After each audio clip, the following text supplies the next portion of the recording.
plague appears to be passing.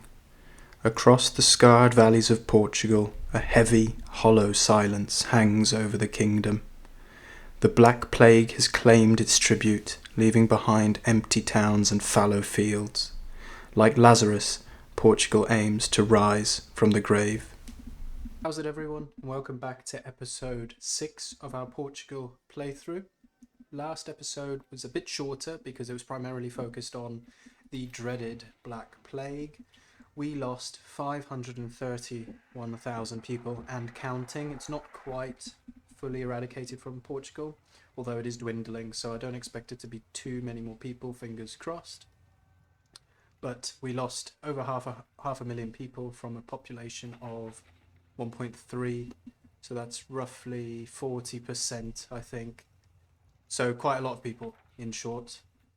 That does make me question whether I did the right thing by paying off my debt, because I was thinking about it after the episode, and I wondered whether I was better off staying in debt, but using the money that I accumulated to purchase a hospital, particularly in Lisbon.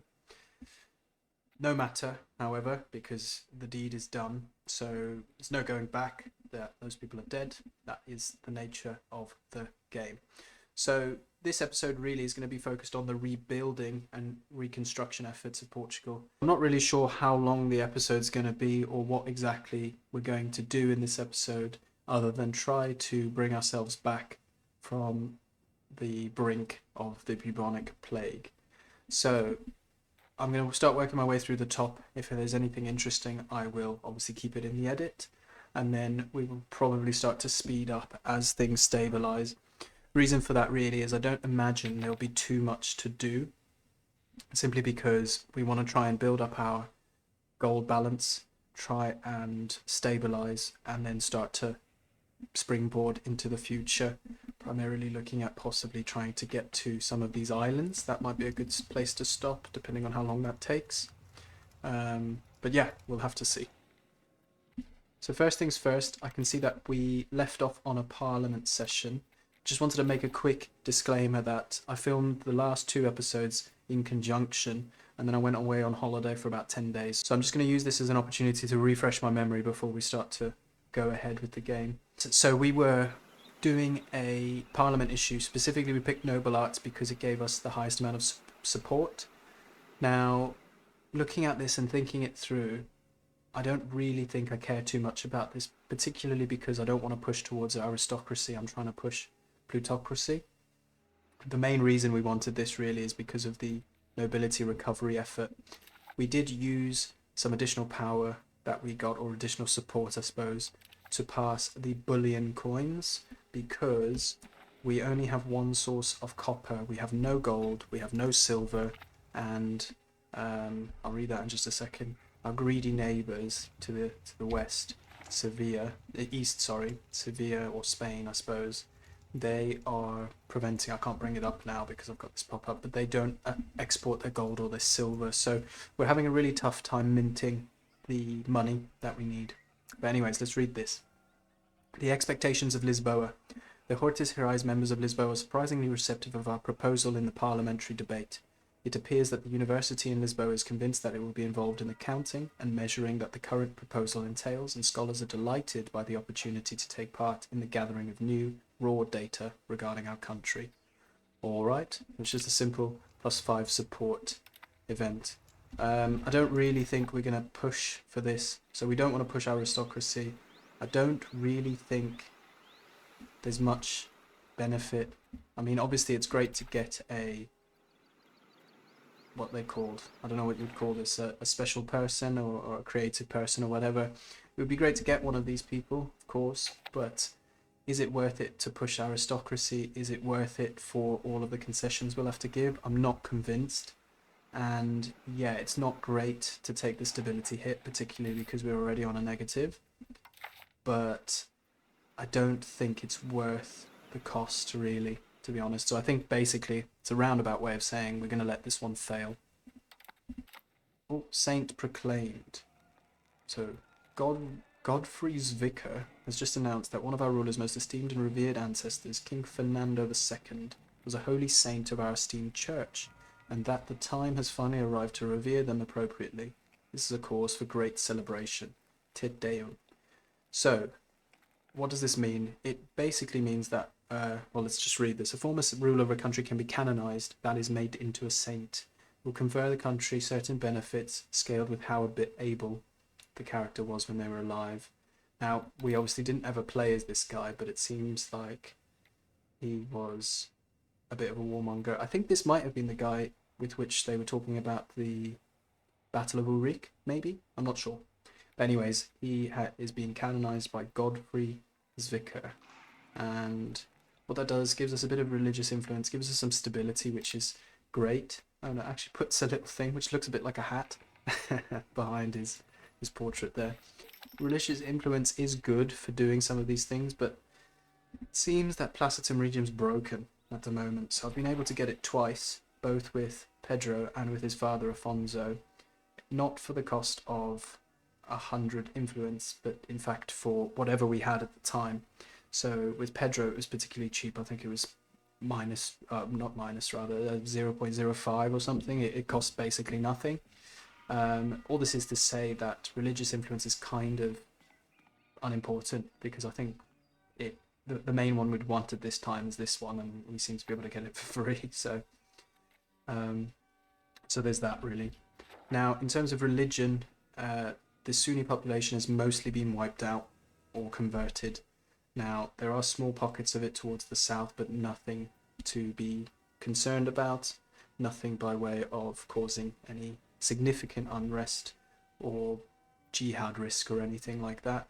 Partly driven by the fact that we have Find the Culprits, which was a side benefit of the plague, really, to try and push that conversion rate or conversion effort.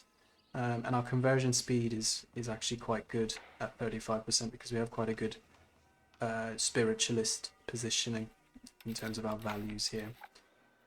So we're halfway, I think. I think it goes up to 100, so we're halfway. So we don't have a member for the cabinet because our boy died. I forget his name now. I don't know how I can easily find that, to be honest, but he died and we need someone in his place. Now, who I want is Afonso, because he's got pretty good stats all around, but it does cost us a bit of money to do so. Interestingly, it looks like it's actually discounted because we have a price collapse in paper. Didn't know that. That's good to know. Now, what we want to do really is focus on some trades to get our balance up. I think that's the main immediate short-term priority. You can see here the Black Plague destroyed our workforce, so a lot of the RGOs don't have enough manpower. That's going to naturally recover over time. I don't think there's too much we can do about it. The only real way we can get the population up is to have a surplus of food so that they feel comfortable having babies. Get this eliminated. It looks like our migration is bad. Our overall migration is bad, so we need to increase that and increase this population growth, which I think you can do via food surplus. So there's a couple of things to work on over time, but the short answer to this is that we're just going to have to deal with the fact that there's not enough people to work the fields, as it were. And it's the same thing with the buildings. It's the exact same reason, exactly the same logic. So we just kind of need to wait it out, let them re-employ, retrain, and get people back in the factories. Now, we have some truces expiring soon. I don't think it's that important. I think it's a good opportunity to revisit the institutions. So in Genoa, the main reason we're friends with them is because we want to get banking across, or when I say friends, we are trying to keep an eye on them because they were the location that spawned banking. Now, as far as I understand it, the only way we can actually increase that spread, if we come to Lisbon here, if we can increase the spread by getting some trades. So you can see here, import from locations with professional armies. So we just need to simply put import stuff from the Genovese market.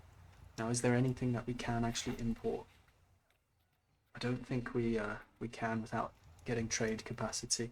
Covered that last time. I remember talking about this now. So maybe that's an idea, is to try and get a trade office, I think it's called.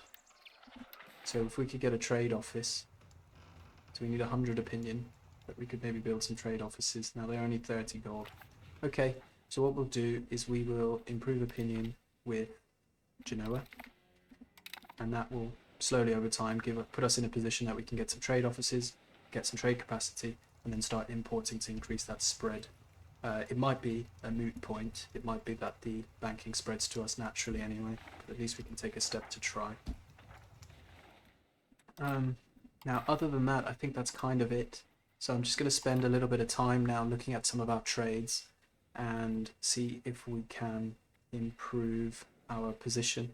I think this is broken because it seems to be suggesting that we're going to lose money per month, but we had 4 ducats and now we have 560.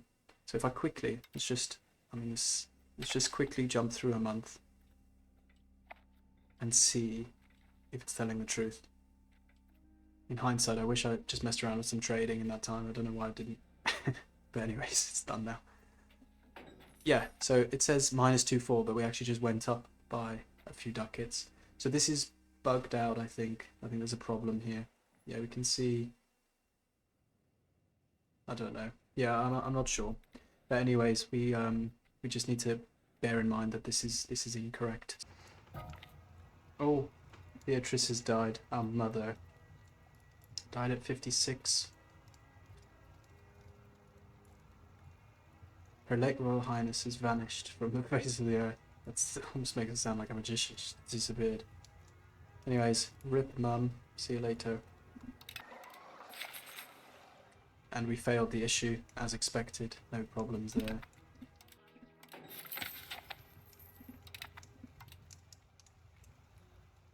Okay, so I'm gonna hire a cabinet member.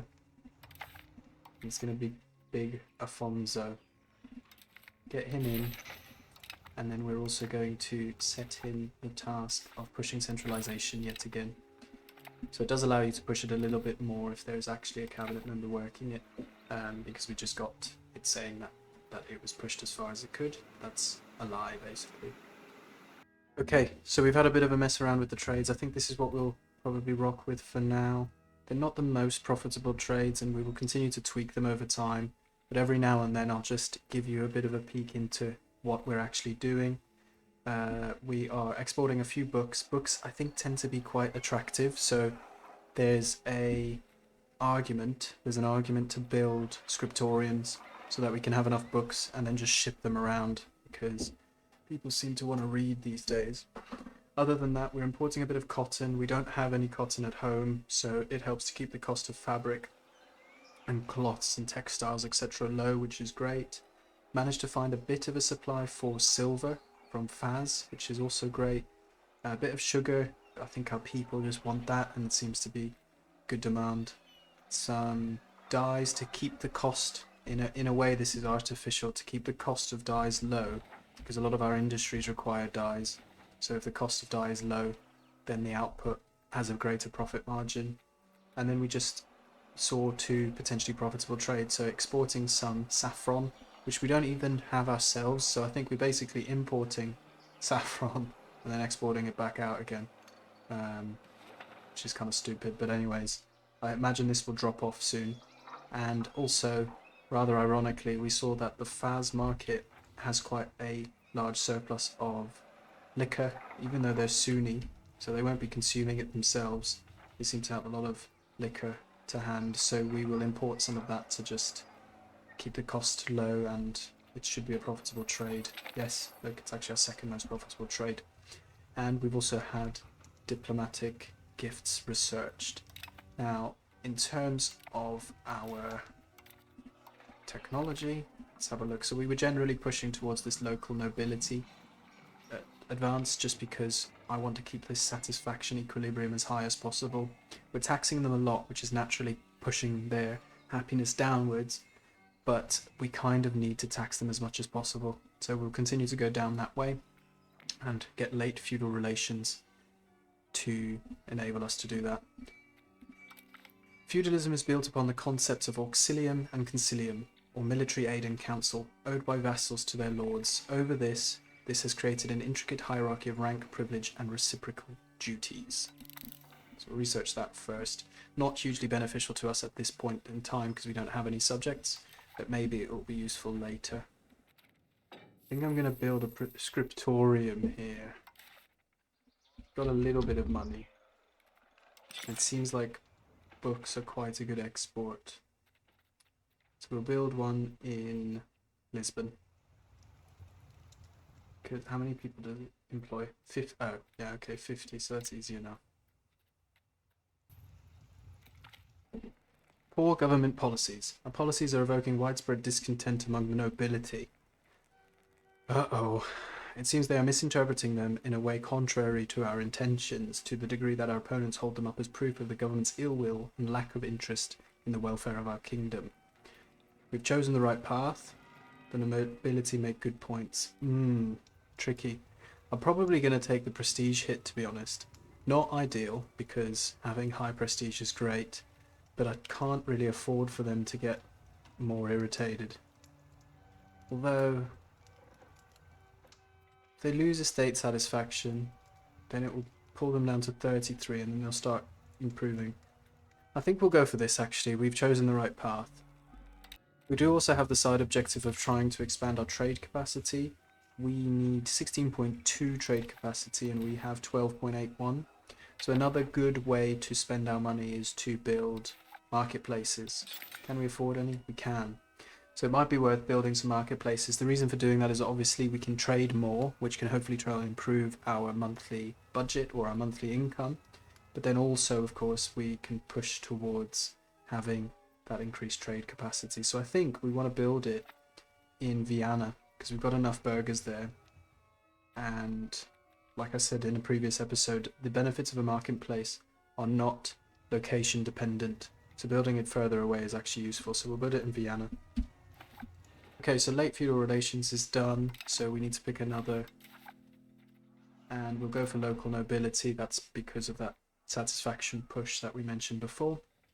The nobles know they are simply better than other people and will only give their loyalty to those they deem worthy. If we affirm their privileges, they will, of course, remember our generosity and be more resistant to the temptations of foreign powers. So we have now enacted the minting law. Looks like we can actually mint a bit more, which is great. I think what we'll probably want to do over time is actually build up this copper reserve as well, because that will mean that we could possibly mint more. I'm not entirely sure how the minting works, if I'm honest. Yeah, so as the following demands copper and silver. So we do still need silver, but we can actually satisfy the copper demand from our own market, which is great.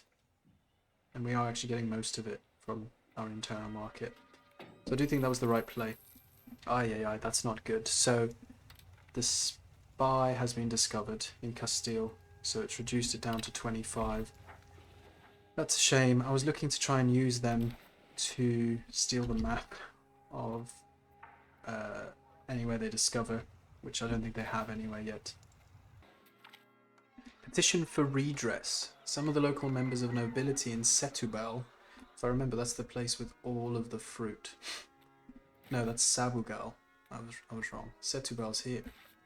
Setúbal have so upset and mistreated their subjects that a delegation of the commoners has come before King Pedro to ask for redress. Agreeing to this would be popular with the commoners, but would be seen by the nobility as an infringement on their authority. We will take the nobility satisfaction, get them up to 40. Sorry, commoners. Okay, we're making about 4 ducats a month, and so I think we can probably put a bit more money into another marketplace. Just thinking that through now. Is there an argument to build something else? I think what we'll probably do first is build marketplaces to increase our trade capacity, just because it helps to satisfy this. I think we then get a bonus as well. What's this? Unimportant. I think we then get a bonus as well. We get rush of merchants, so we get extra trade capacity. So I think that's a better benefit than building some profitable buildings just for now. But we will look to improve our industry over time as well. So they use 250. The only place that we can do that and fully occupy is Lisbon.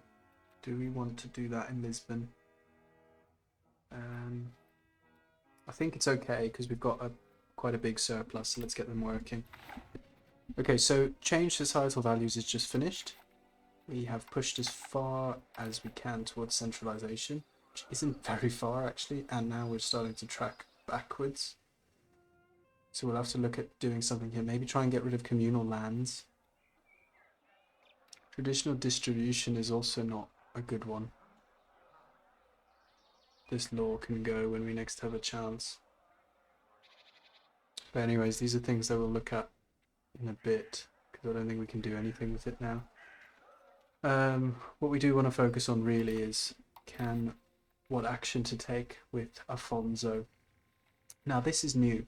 You can appease estates, which basically pushes up the equilibrium and also the recovery. So we could technically get nobility to, what's that, 46%. Still not really loads. Now I imagine this is more of a benefit if they're pissed off, I think. So it's good to know that there's a new thing, but I think what we're going to do is we're going to focus on what he's good at, which is his administrative ability. So I think what we're going to look at doing is increase province control. If we look at the different options and we sort by profit, it seems like it makes the most sense to do Extremadura because of the tax base, but if we actually zone in on it, we can see that the main tax base is from our capital naturally, and then everything else is relatively modest, whereas it's a bit more spread out here. I think what we want to do is increase control here because there is actually more money to be made here compared to here. 1.61, 1.19, 1.7, 1.29, 1.3, 0.96, so there's more provinces with potential here. So we'll do Ribatejo. Don't really get this, if I'm honest, but there's a potential to trade slaves. Now, I don't get it because we don't use slaves in the Lisbon market. As far as I understand it, slavery is outlawed, or at least we have no consumption of it. Let's have a look. So we are importing it, but we have literally no demand. So I don't understand how that could be a profitable trade, to be honest, but it's in fact our most profitable trade. I don't really get that. So we're at 15 trade capacity. That means we should just be able to build one more and then get the expanded trade capacity mission. So let's build one more. How many does it employ? 250. We can do it in Vienna again, even though it's not quite enough. Okay. Local nobility advanced, so that pushes it up to 45.5% equilibrium balance. Let's have a look. I think it's going to be this one. I had a look at it in my own time, the various different things. Most of them are military based, which I don't really care about too much. They do further down the line unlock some better things, but for now, let's just go for this. So what is it? Codified or codified privileges and duties. By formally codifying the societal roles of each estate in written law, we will clarify their exact privileges and obligations. When rights and responsibilities are clearly defined, each estate knows exactly what it is owed and what it owes in return, and therefore it will be easier for us to grant new privileges without sparking rivalries. I think that's useful just because we are going to be looking to give some of our estates some privileges from time to time. Makes it obviously cheaper. This marketplace is almost done, and that should probably get us this last one, 16.22. It's going to give us one, and around 15. Oh, it's going to be one short actually. 15.83. So we need to probably build another one, annoyingly.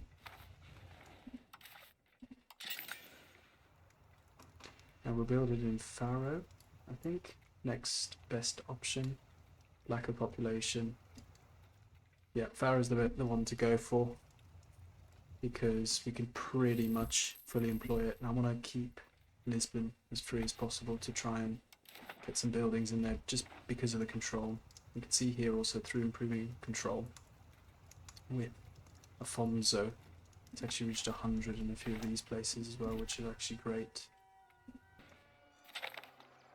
Wow, we have a claim throne, Casus Belli, on England. Is that because... Why is that? Because our son? Oh, our daughter is... Well, I don't know why that is. I think it's something to do with our daughter being eligible for the throne. I mean, I'm not going to. But just out of interest, we probably could take them. I mean, yeah, we're not going to do it, but it's quite it's quite cool to see that we could technically go for the English throne. Perhaps more importantly, however, is our daughter is now ready to marry. Gosh, she's good, isn't she? 175.86. I'm tempted to give her a cabinet right.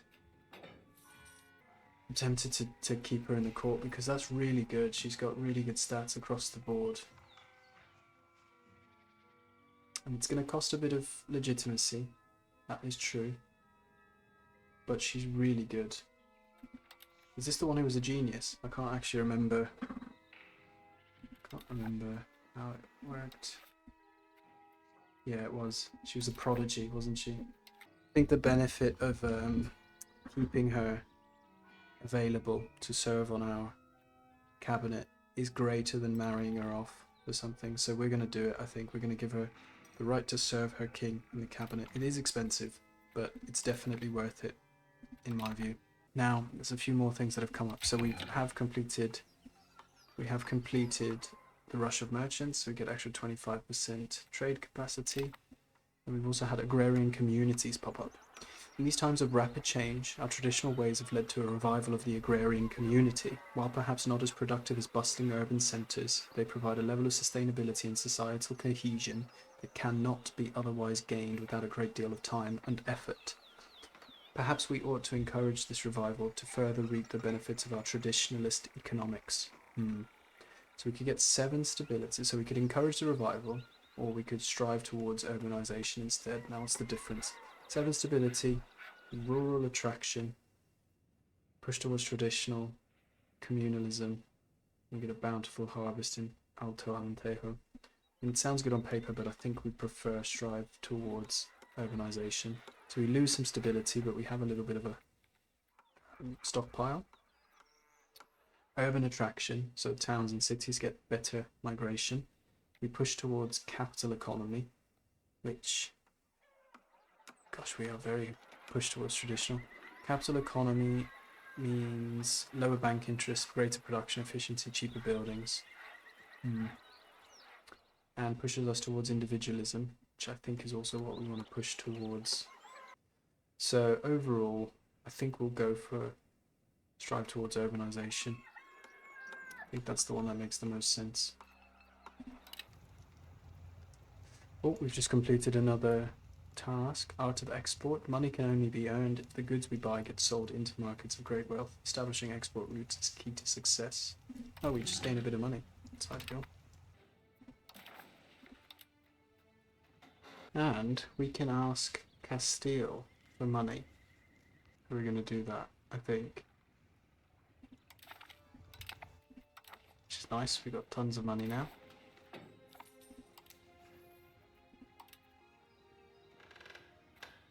I mean, I do think expand gravel road network is what we want to do at this point in time, because I've been holding off expanding to the south because of it, and now seems an apt time because we've got the money to do it.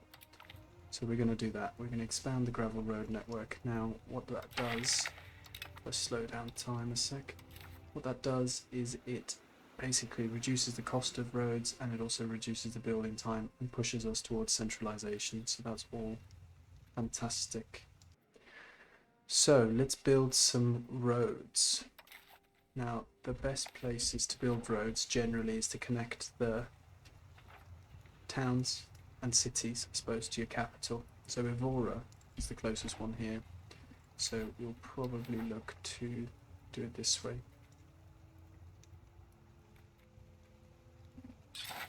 It's going to build it along this channel. Okay, so we've got codified privileges and duties. So we'll need to get another advance. We'll go for mills, I think. Mills have been used since ancient times. However, we are now able to develop more modern and efficient wind and water mills, which in turn improve our production. Just increases our geo size. The roads are coming through here. Probably want to build a couple more if we can. Next thing I wanted to try and connect was the copper to our road network. We need 162. I don't think we're quite going to be able to do it, but let's see if we can do some trading and get us over the line before it finishes.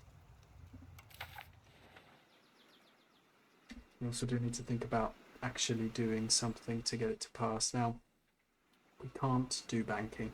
We're not doing that because we do want to push for banking. And it is slowly improving, so definitely not going to contain banking. Autonomy movement, I'll read this corruption thing in just a second. Autonomy movement. Actually, let's focus on this now because I think it's got something to do with the General Assembly or Parliament, whatever. Corruption is one of the most common and frequent factors of political and economic life in our kingdom. Several scandals over the past year have brought the issue to the fore, so much so that many influential populists are now calling for us to take action against this growing problem. Failing to do so could have dire consequences for our ability to govern our kingdom. We could eradicate the issue, -7 stability. We could ignore them. If we ignore them, our cabinet becomes 25% less efficient. We're not going to do that, so we will try and eradicate the problem. Right, so back to this. We could push towards a bit of decentralization. It's not ideal, but it gets us 43% of the way there. Focus on the land. I mean, I don't care about doing this, so let's reduce their opinion. That's 48%, and capital economy we actually want to push. So let's go for that. That gets us over the line, which is good. Okay, so the Parliament session is going to end in 11 days, so we kind of need to lock in whatever we can now. God, let's slow it down.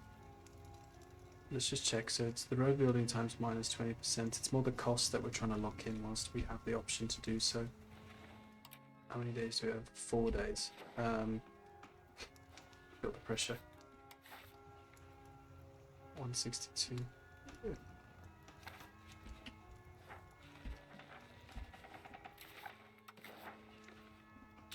Okay, we'll do Beja.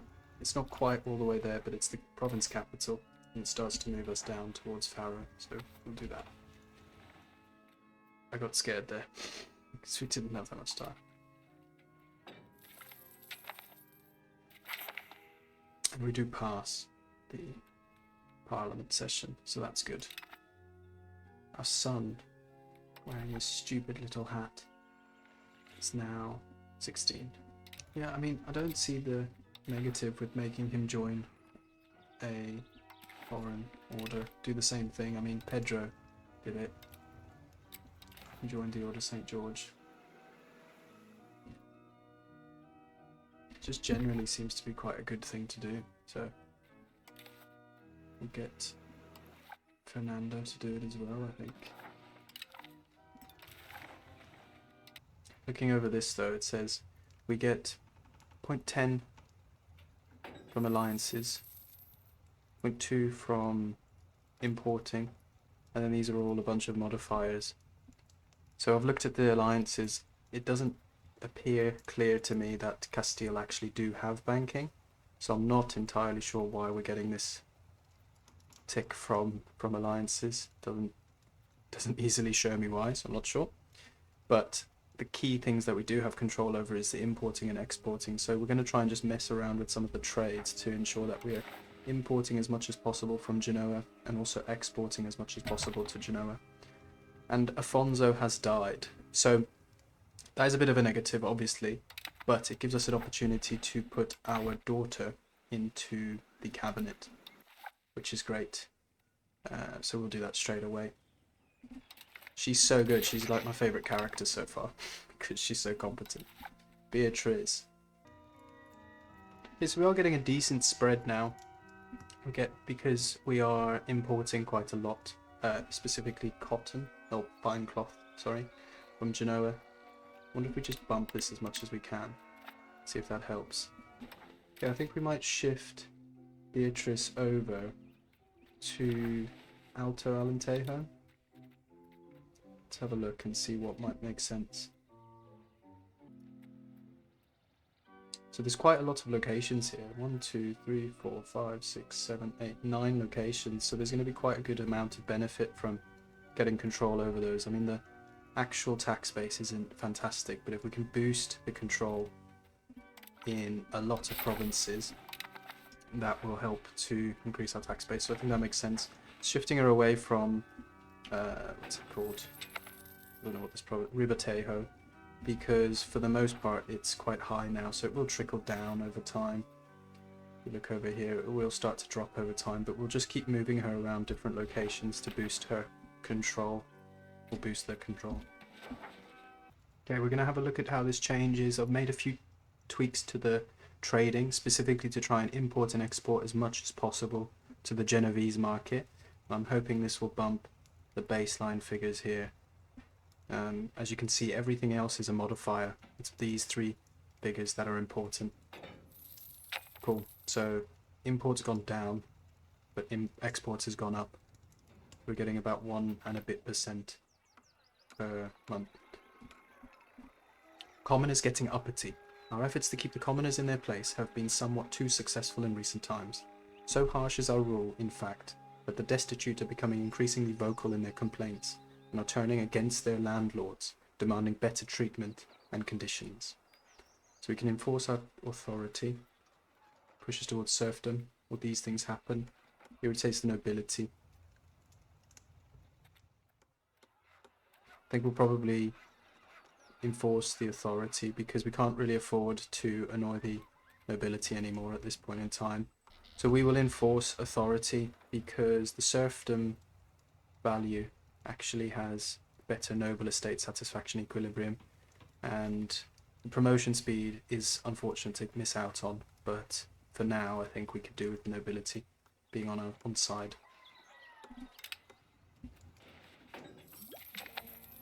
Okay, so we've researched mills. We need to pick something else now.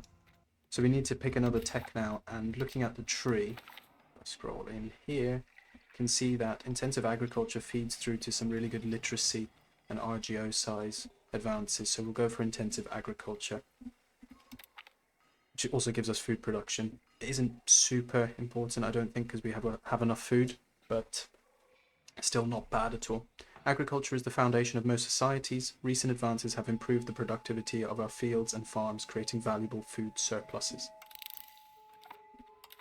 Okay, so we've got a little bit of diplomatic capacity now, and both of our children, or 2 of our 3 children, are unmarried. Most importantly, our son and heir is unmarried, so we are going to marry him to Lady Blanche Plantagenet of England, I think. So the main 2 options that I saw, if I back out here a second, was Castile and England. Everyone else is kind of unimportant, I would suggest. But looking at Castile, the person they want to marry to is a 50-year-old woman, and I don't think it will allow it, so that basically narrows it down to Blanche.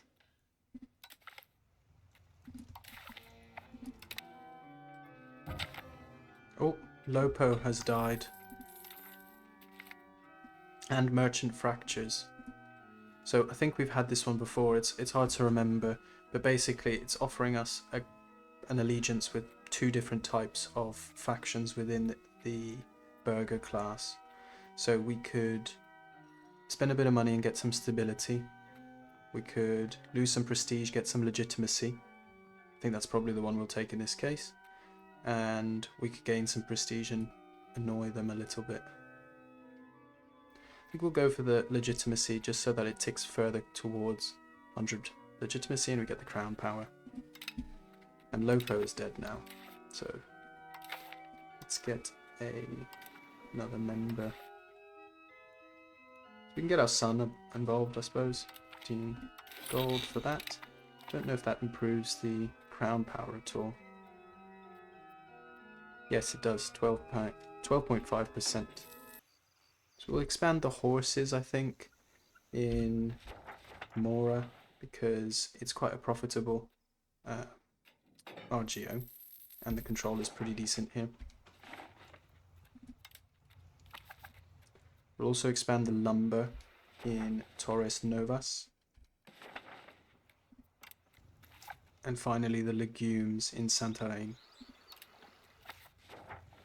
Okay, so we also can now marry Beatriz, and I think I've just spotted some other fantastic character here, so Fernando de Borgoña.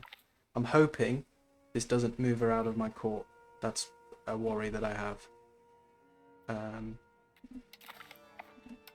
Nope, she's still here. So I wonder if that also means that, just out of curiosity, could we now put the other guy into our cabinet? We could. That's fantastic. So we might do that. We might kick Fernando off of the cabinet. I've just noticed he's called Fernando de Borgoña, and he's also called Fernando de Borgoña, so that's going to get really confusing. But yeah, we've now got two really good cabinet members, and he is so good. He's a bastard. Not in my books. Oh god. We've had another outbreak of smallpox this time.